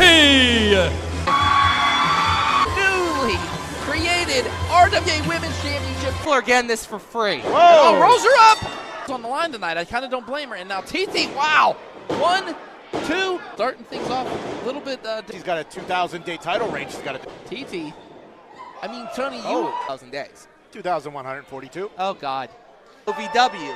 And wow. And wow. The surfing bird, as she likes to call this. And there she goes. She comes big shoulder block. Reversal. I'm just letting the ref handle it. Oh, she stacked her. What? She has captured the RWA Women's Championship, the competing sunset flip. Whoa. Jesse Bell is furious. TT has done it. TT now has the gold. Your new RWA Women's Champion.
Applebee's with Marcus Twist, big slam. Absolutely. It's like a DD into the corner. Big. Like I said, if there's anyone that knows. Tag team specialist, if you will. Nails him with like a, but not Marcus Twist. He bites. Ooh.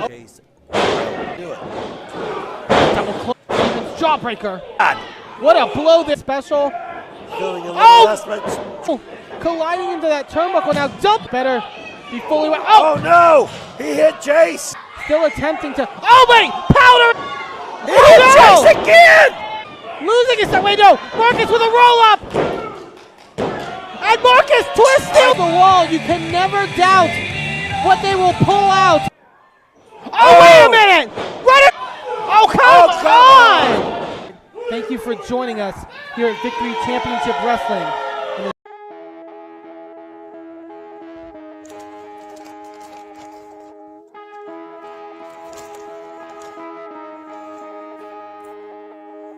Bedtime. And it's past everybody's bedtime. Wrestling Mayhem Show 916 answers a question on social media. Is Paul Heyman okay? Hashtag WMS916. Also, if you are interested in helping out the Wrestling Mayhem Show, we are looking for people to help us out with the social media because I'm losing a lot of sleep. And we can help you out, get into social media, video editing, and you can help the show out and be a part of the show that way here with the awesome cast in this. Hey, good times at WrestlingMayhemShow.com. What's that email address again? Good times at WrestlingMayhemShow.com. That's a good callback. You know who There you needs go. a shout out to real Who's quick? that? Sorg? Who's that? True Prince of Pro for all the gifting that he does. Oh my God, I have tried to give him things for the work he does on 880 for us with all that gifting, and he has denied it. I should just hire him. He makes us look good, man. He's a good dude. Matt, let's get on. He DMs. gets he got great gifts of the coffin flop. That's another. Oh, the That's coffin another. flop. I think you should leave reference. That's the name of our finishing move, the coffin flop. coffin flop. The Yeah. coffin flop. Oh wait. So Call Spectrum and let them know that you don't want Corn Cob TV to be canceled. there you go. Speaking of which, True Prince is in the chat room. And it says, these past few years, Lawless has really been doing some of the absolute best work of his career. I don't think he gets nearly enough credit for it. He really is one of the top people that has been pushing Pittsburgh wrestling forward for the better. Man, And he also has good things to say about Gianni. how kind. Thank you, True Prince. One of the fastest rising stars I've ever seen in the Pittsburgh area.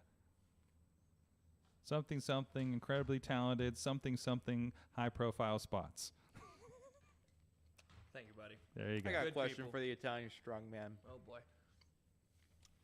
Just want to check your good Italian boy status. You haven't like broken anybody's legs within the last couple of months or so, have you? Not that I'm aware of.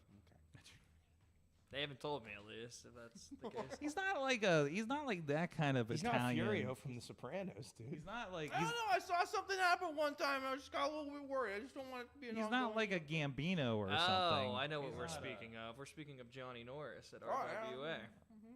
RWA. Oh, well, you really did put his lights out. Oh, his lights were out, pal. Wow. They were. Jeez. Anyways, something. So this is talking about AEW. What is your favorite skit from I Think You Should Leave that you do not currently incorporate in your week-to-week wrestling on screen? Santa Claus. Santa Claus. What is the Santa Claus skit? Hey, talk to take us it as on if that I've one. never seen I Think You Should Leave before. Well, you got Santa sitting there doing a press interview for his new movie On AOL Blast. on AOL Blast. And it's a very iconic line that he says on Professional Bullshit. Because they called him Santa Claus. You wouldn't ask Leonardo DiCaprio about Christmas, would you? Would you? Let's see. One of my favorite skits that's not even part of I Think You Should Leave, but part of the Tim Robinson universe is it's at the end of the episode called The Characters, which is Tim Robinson's 30 minutes. Yeah, you were telling me about this. Yeah. And it's him going to buy a gun. And he is claiming that the gun is for his protection. But he is also making threats to people that have kept him from using the bathroom because he does an absolute paint job. So, like, for instance, it's like, well, if it isn't the manager at Red Robin who told me I couldn't use the bathroom anymore because I did an absolute paint job. So that's probably one of my favorite. Have you been to a Red Robin? I think everybody does an absolute paint job in there. Red Robin's awesome, by the way. Red Yeah. Robin's awesome, but the bathroom could use some work. Steak fries. If it's from I Think You Should Leave proper, then I think probably my favorite skit that we don't incorporate in is the gift receipt. Oh, man. Yeah. Let my wife eat So the receipt. the setup for that skit is a guy gives a birthday present to his friend, and the friend is clearly not happy with the birthday present. But to make it uncomfortable, he asks if he can have the receipt back for the gift that he gave him. And then he eats the receipt, and then his stomach gets upset from eating the receipt. And then that and probably the magician skit, too, are two of my favorites. When the wife threatens to divorce him because a magician makes fun of him. Back away, banana breath. That's another good one, Banana too. bread. Yep. The hell did you eat? A banana? I mean, this is why everyone out there should be watching. I think you should look so you can get all these references. The most quotable show I have ever, other than It's Always Sunny. It Yeah, is that the or- most quotable show. I'd I've say ever once every car trip we have a lot of. I think you should, or It's Always Sunny in Philadelphia. Like the reason why the fourth line isn't going to beat us is because of the implication. Well, the implication. Yeah, that something could go wrong. Right. Closer to the hole, sir. All right. Well, we did have some questions. Yeah, shoot. People heard that you were on here. And, of course, they're going to ask legal questions. Yeah, of course. I mean, because, you are the gavel. You do hand out business cards. Naturally. Therefore, you're on here. We got to ask you the hard questions. Sure. All right. Dave Ponder says, what legal recourse does security have if they are attacked by a pseudo-mystical force that a wrestler has? For example, a security officer is hit by an Undertaker lightning. I would sue the Undertaker for battery, for using an extension of his person to engage in an unlawful touching of a security guard. I would also sue WWE as a corporation for negligent monitoring and oversight of a supernatural being to make sure that they do not cause harm to the general public and or security guards. Is there precedent for this? Sure. Mm-hmm. I mean, those legal terms as far as battery and negligent monitoring and oversight are actual terms. Mm-hmm. Whether it's ever been tried in a court of law for a supernatural being, I can't tell you. I'm sure it has at some point. It might have been, there may have been a case filed, but it probably got dismissed before it could be challenged. Okay. All right. Wow, there's a lot of conversation around this security topic on this chat, actually. Second question. Let's say you hire someone to help you win a match. Let's say a hitman. Quotes. We'll put quotes around that. This is going. Uh-oh. If this does not work out and you do not win the match, is there a small claims court for wrestlers? Yeah. Well, in my case, because the hitman that I hired couldn't win the Enjoy Championship for me, I just buried him alive. But yes, you could seek redress for breach of contract. Okay. Okay. Wait. So wait a minute. Was the contract breaking terms a buried alive match? No. Wait. Mr. Grimm was hired to win the Enjoy Championship from MV Young in a casket match. Oh, okay. That's right. He didn't win. He was in the casket, and I just buried him alive. Oh. Because he didn't do the job. So it's a very situational thing. Got you. Yeah. Got you. Yeah. Duh. Got you. Mason, do you have any legal questions or otherwise? Okay. You notice he's trying to slick his hair back now? Yeah, what is it? What is That'll happening? slick back. That'll slick back happened? real nice. What do you think Well, happened? that's Sorg? pushback. That's That's a pushback? All right. How do Yeah, you, that's push. Now that's pushback. That's pushback. Okay, that's not slick back. We don't need to be slicking back That my would hair. that would slick back Gavel. real No nice. one wants Used to see be. this. That would slick. Here's what you want to do. You want to slick. Oh, that'll slick back real nice. Used to be. That is perhaps the most resilient hairline I've seen in professional wrestling in a really long time, and I hope it stays strong for a long time. When we get conditioner going in our hair, the slick backs we get are just of epic proportions. Oh man. Mix it with a little water. Yeah. It's really, really good. It's conditioner with water in it. It's really, really good. Did you also know that Blue Dolphin burned down? Here we go. I'm double checking the chat room real quick before we move on. Yeah, bring them on. If anybody else has got in there. So Tina is lamenting of all the goodness happening in Western PA since she's in Seattle. As usual, some comments about AEW from before and everything like that. So anyways, I think that's all we got from the chat room here. So let's go ahead and roll on here. First of all, Matt, you wanted to do the next spot here. Oh, do I ever? Sorg. Oh boy. Oh God, that's the microphone. Oh, Let's no. talk Oh, God, about a geez, little something geez. we like to call pizza. Yes. The kids love it. The adults love it. The man-children love it. We all love it. Sorg. Today my travels took me to the Graceland of pepperoni pizza. The Slice on Broadway here in beautiful Beachview. And Sorg, you know, we've been here singing the praises of Slice on Broadway since the beginning. They've come so far. They chat about them on the sports talk radio station here in Pittsburgh now. Okay. That's how far they've ascended. They Okay. sing their praises. And today I traveled out to the original. Is that the original, Sorg? This is the original. Okay. The Mecca. The Mecca of pizza in Pittsburgh. Not the Graceland. I misspoke. Not the Graceland of pepperoni pizza. The Mecca of pepperoni pizza. Mm-hmm.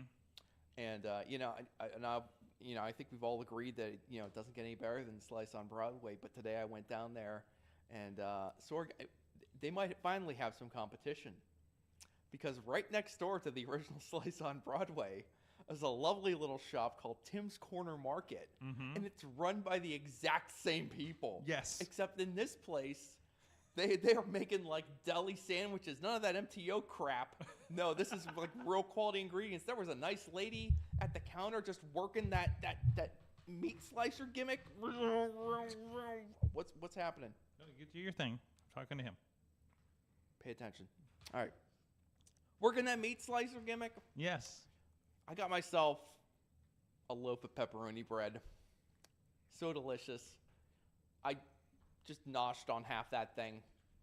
Took the other half home to the wife. I can only imagine how grateful she's going to be for that. We'll find out later, perhaps. And there it is. Look at this place. Tim's Corner Market. All the trappings of your favorite convenience store, plus just hoagies and grinders, sandwiches, pepperoni bread. Sorg, why did you not tell me about this place before? I had to find it on my own.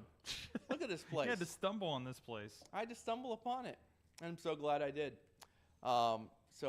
Just to wrap it up, Slice on Broadway, delicious. Check out Tim's if you're so inclined and you're in Beachview. Indeed, pepperoni pizza, so good, so iconic, so delicious. You will leave the last slice abandoned in the back room of your office for perhaps weeks on end as a monument to that night when you had the best damn pepperoni pizza on God's green earth. I feel like we need New to York explain- style, yins are made. Back to you. I think we need to explain that last part. Okay. Why do I have to explain? I've been listening when I to was their out of jokes town- from listen. this show I've never seen for the entire show, Listen. Sorg. I don't know anything about what they're talking about. listen. So I was in Philadelphia for WrestleMania, and I let everybody use the back room, use the studio for a WrestleMania party without me or my wife. So we left. Riz in charge. This is where the etiquette question for pay-per-view parties is coming. Yeah, this up, is part of isn't it? what happens with the etiquette question that we're going to talk about on the Patreon. And I went from the Philadelphia trip to California I was here for a week before another California trip, and I found like 3 slices left in the back that had been living there in the back. And How'd they taste? pretty good. Yep. See? Pretty good. And that's a testament to the staying power of Slice on Broadway. This is true. I mean, it's not petrified pizza in the back of Chad the Shad's car signed by Chess Flex are good, but, anyways, it is that time of the show to find out what did you learn from wrestling this week. I can start this one. I learned, and I'm trying to get a clear answer. I started messaging, and we had a little bit of conversation. I learned, so Lady Frost comes out, and she's got that wolf over her shoulder. Yep. Turns out it has a name. There was a post the other day by a fan who apparently, and I talked to her, I was like, what is the deal? Is this canon? The fan had come up and had established that the wolf's name is Leonard. Interesting. So I asked if this is canon now. And she's like, and she seemed kind of iffy on that. I was like, it should be canon. So I learned that there's a name for the wolf that, at least to me, will be Leonard from now on whenever I see Lady Frost come out on AEW or Ring of Honor.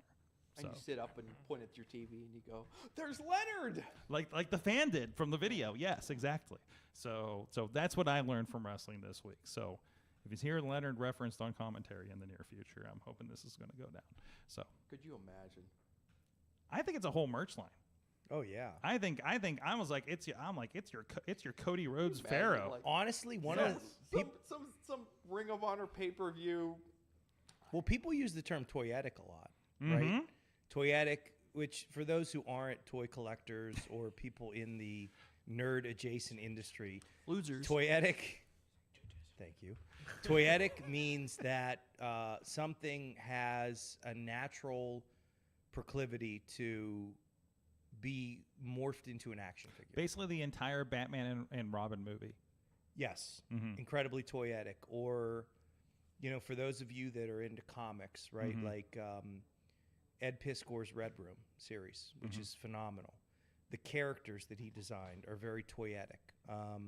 Even in wrestling, you look at people that don't have action figures yet, but like what Lee's doing now with the big puffy yellow jacket, that's incredibly toyetic in the sense that it's not just a wrestler that is, you have something that establishes them as a distinct look or unique look. So the Lady Frost entrance gear, just her whole aura is just incredibly toyetic. So if anyone's listening at Jazzwares, I would say, first I want to see a Lee Moriarty action figure because, I don't want to. I don't know if people know this, but him and I started training at the same time. So I'm here doing the Indie Wrestling Mayhem Show, and he's flying God knows where to wrestle. But no, I mean I think that would be really cool, and also Lady Frost, incredibly toyetic, especially Leonard. That's part of the toyetic part of it. Absolutely. Yeah. Absolutely. What else did we learn from the chat room? Dave Ponder learned that AEW Women's Division love wins all. Couldn't agree more. Yes. The We don't see enough happy endings in pro wrestling, mhm. and that was a happy ending for I think just about everyone involved. Yeah, Mariah May became Tommy Dreamer all of a sudden. Yeah. Yeah, and took them both. Mhm. So, yeah. I don't know. I mean, perfect way to end the month, don't you think? Yeah, exactly. Yeah. I agree. Exactly. And it was mentioned like there were like 4 women's matches on that pay-per-view between 0 Hour and the pay-per-view itself. That's awesome. And they were significant matches, right? That rules. For the most part. Yeah. So like there's a lot going on. There's a lot of storyline. Britt Baker just came back. So we'll see where that goes. Hopefully into Wembley Stadium here this next month, because I think she might have been injured going into last year's event, if I'm not mistaken. She was in the match. Was she in a match? Yeah. I'm trying to remember. I have to well, Mason says yes. Against Chris Stein, I think. Okay. I think you made up that part, but No, it's actually. I thought she was in that 4-way. No. After the 4-way, she faced Chris Stein and she went, goodbye. Goodbye. Okay. So there you go. So we'll see what's happening there. More Pittsburgh action happening there. Matt, what did you learn from wrestling this week? Trying to think about it. I feel like I've already said everything I've learned. I don't really hold back.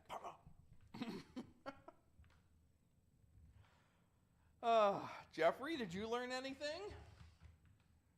I don't know, Sorg. I don't know what I learned. I usually have a good answer for this. Mason, what did you learn I've from learned wrestling that this I'm week? not watching enough wrestling, apparently. What? I have not learned it. I learned that he's not watching enough. I think you should leave either.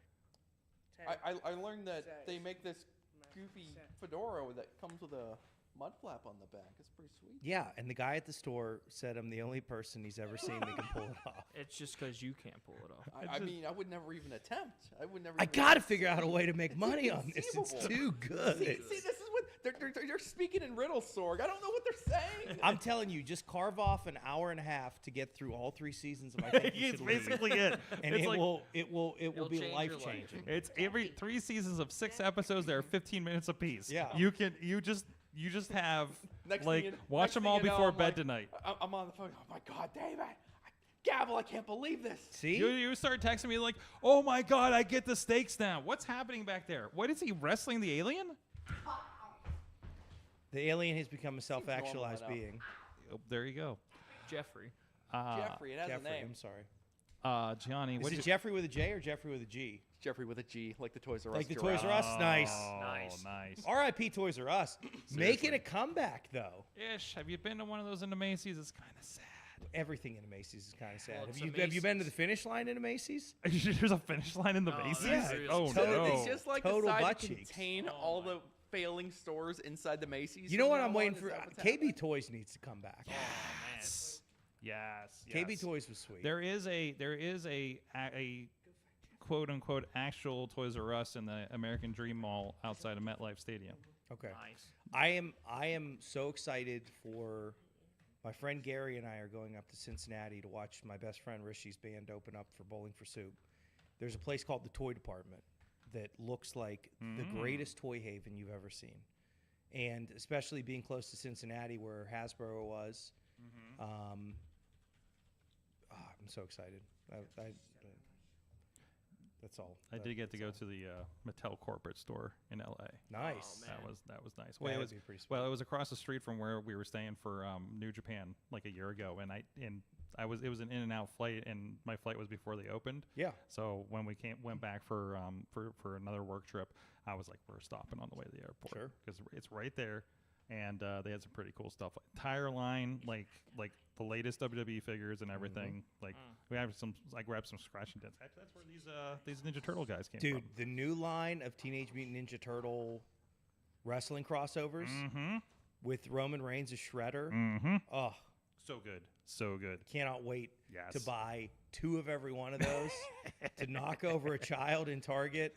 Or I'll tell you a funny David story Lawless too. will knock over a child in Target. You heard it here. It's true. One of the most That's what I learned. one of the most poignant moments that my girlfriend and I had was when it was Sunday morning and I forced her to go to Target with me before yoga class. And I saw a That is guy. a sentence. That is a hell of a sentence right there. I saw a guy with his wife or girlfriend walking out of Target holding an exclusive Target 4-pack of the original Eastman and Laird NECA Turtles, which I didn't know was out yet. And not only did the guy, we knew we were toy collectors from just seeing each other, but then he gave me he's like, here's the barcode if you want to, and if you talk to the employee in the back, tell him this is the code to go find it. And I don't think my girlfriend could conceptualize what was happening. She's like, this can't be real. Speaking in tongues. And then to have the Target employee, this person saw me coming and was probably like, shit, I got to go to the back again and get this nerd some fucking toys too. But it was pretty sweet. That's amazing. The Hello Kitty or Animal Crossing line there is pretty crazy with that too. Yeah. So. Yeah, and then Target. sometimes Target, when you get the toys, I committed a little bit of a Target malfeasance recently, but there was a new Batman action figure that came out that I bought because, I don't know if anyone knows this from looking at the tattoos on my arm or my legs, but I'm a big comic book guy. And they scanned the figure at the register, and it wasn't coming up in the system. And I've played this game before where I know that they put the toy out several days early before it's supposed to be released on the street date. Now, the good Target employees know you can't actually sell that to the person, but the gentleman that I was interacting with at this point who could have given 2 shits what was happening was like, do you remember the price on this? I'm like, yes, I do, sir. And I did pay full price for it, but I got the figure a couple days early. Nice. So anyone who was looking for the Batman Gold Series Arkham of the Batman at Target and Harmer, I'm sorry. I bought them all before the street date. Yes, I got the What next did one. you have? Raise your hand. You gotta raise your hand in this environment. Okay. What I learned from wrestling this week. You need to have air conditioning in a building. Oh my Yes. Or your 5-minute match is gonna feel like a 60. Yeah. That's all I gotta say. I feel so bad because they announced that the AC was fixed at the VCW venue, and then it broke 3 days before the show. Oh. Again. Yeah. It You know was what's funny? terrible. It was probably never fixed in the first place. Knowing them, it probably wasn't. Yeah. The building, not them. Like That's why I prefer venues that just have no air conditioning at all. Because you know what you're getting. I just want to go in with no hope. we've Yeah. gone full Don't circle. give me hope. Remember how we talked about at the beginning? I can't imagine a wrestling promoter telling people untruths. They would lie about the air conditioning working. If And it here's makes one more person here's my problem with your logic here, Sorg. The problem is not your disappointment in the fact that the air conditioning broke. My problem is you actually believing that it was fixed in the first place. You're right. You're right. You know, and here I am doing an outside show in a couple days. Yeah, well, What'd you learn lately? I'm gonna also pile onto Gianni and say that that a wrestling ring and the canvas can feel like an ice skating rink when it gets sweaty enough. In 95-degree weather. Yeah, but no. One of the things I learned in wrestling this week, which I'll just kind of dovetail into what I was talking about before, since it's been a while since I've been on the show, is that it never stops being fun. Never stops being fun. And even the healthy debate that we had earlier about AEW and its style and everything, I mean, we're talking about professional wrestling. And we're talking about Netflix deals, and we're talking about careers being resurrected and people being the man. And it's the most beautiful form of entertainment in the world, and it still remains that. So what did I learn? Something I've known my whole life, but it reaffirmed that wrestling is still and always will be the coolest thing to do and watch. Number one. Yeah. Awesome. Thanks. I also did learn that a lot of wrestling can be disposable and forgettable, but when it hits, it is freaking, I don't know, name a drug. I just when it lands, it's so perfect, And I got it twice within the course of a weekend, just randomly watching wrestling. So. Amen. That's right. What'd you learn? What? I think Heyman's going to return tomorrow night on AEW Dynamite. What? You think Heyman's gonna be on Dynamite? No, Heyman. Hangman. Oh, Hangman. Okay. Hangman. Oh. That's a prediction. That's not anything you learned. I don't know. Unless you learn that in the future. I think Well, he's going to learn it tomorrow. Yeah. Maybe he'll learn it. I think Wessex is cool. Yeah. Awesome. From the chat room real quick. Tina in Seattle says, I'm going to need to order a caffeine IV drip for Wrestle Dynasty. No one's forcing you to watch these shows from Japan live. You don't have to watch them live. It just happens to be the ones that we usually do. To yourself. I make myself do it once a year. Besides, she's And in that's it. Seattle. She's only an hour behind. I am right? crossing Yeah, my yeah. fingers that Lee Moriarty somehow makes it onto that show. Because that young man has wanted to go to Japan Yep. since the day we did our tryout at PWX. And I don't know that I will be able to do this on such short notice, but I did promise him at some point in his career when he makes it to Japan, I will sit front row for one of his matches. So I will go over to Japan to watch him wrestle when he gets there, because he's going to get there. Nothing is going to stop that man from doing what he wants to do. No, absolutely, and that's incredible. I'm glad to see people getting opportunities over there.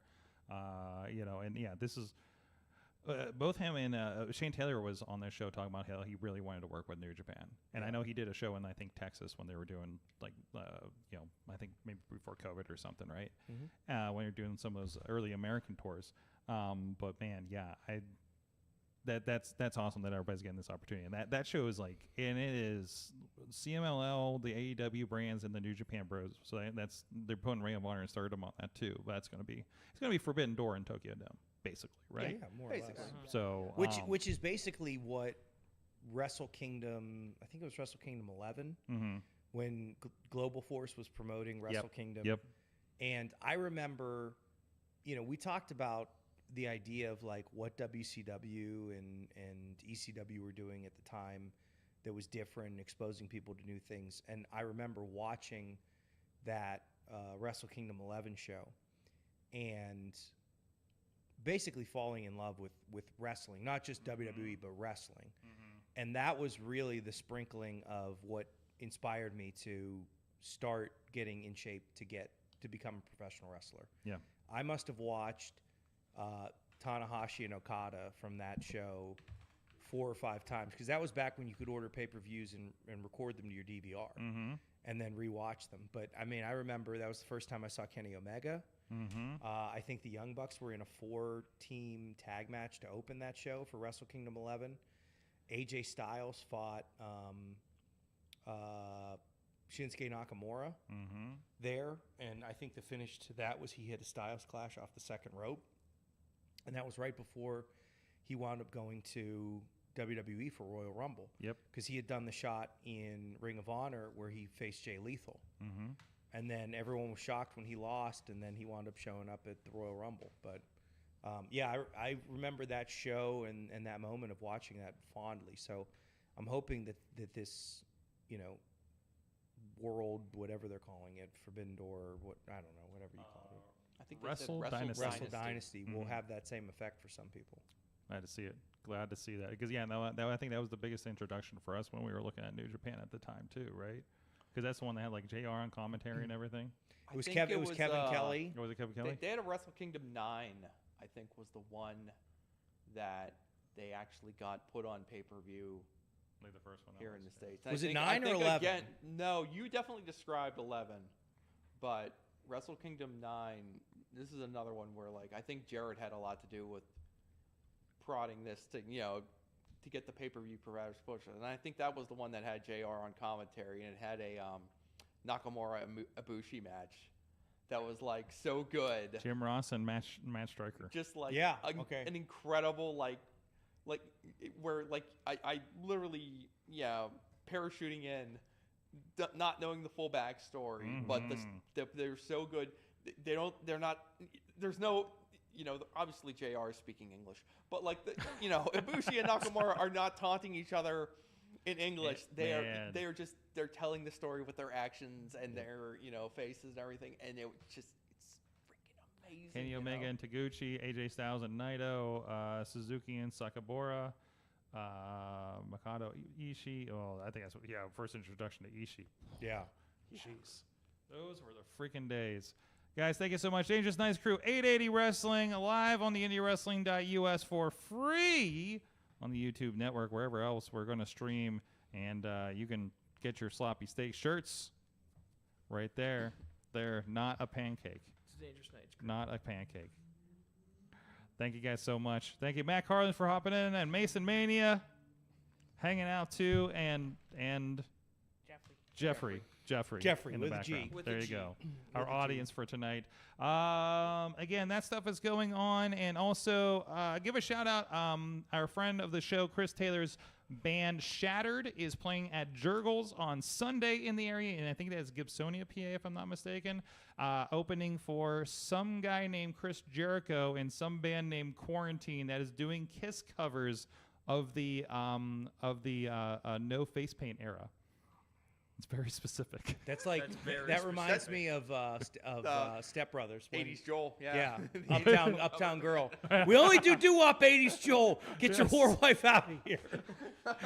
I didn't even know Jericho was doing this shit, and I'm kind of here for it. Oh, so, yeah, who can be so surprised let's go Jericho's support a doing friend of the something show like up there. Hope to see a lot of Mayhemers out there in that show. I intend to be heading up there. I believe that Shattered is selling $20 tickets. Hit up Chris Taylor if you have him on social media, on Facebook. I know that was going around.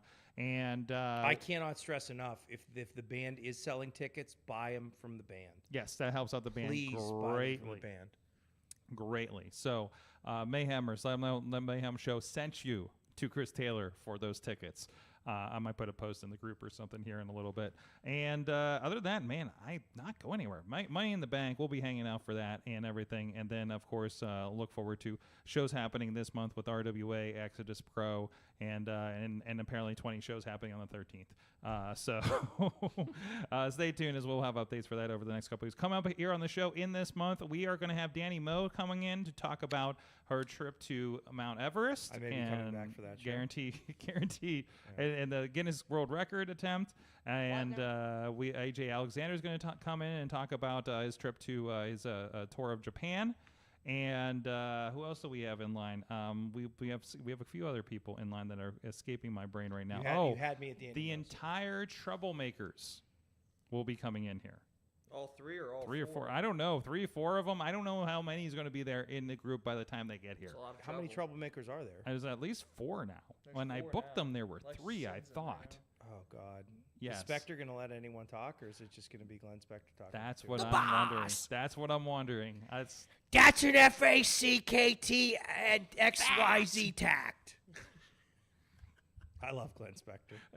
He brings an energy. That's for damn sure. Yes, he does. In front of and behind the camera. So He's the best wrestler I've ever seen. Just ask him.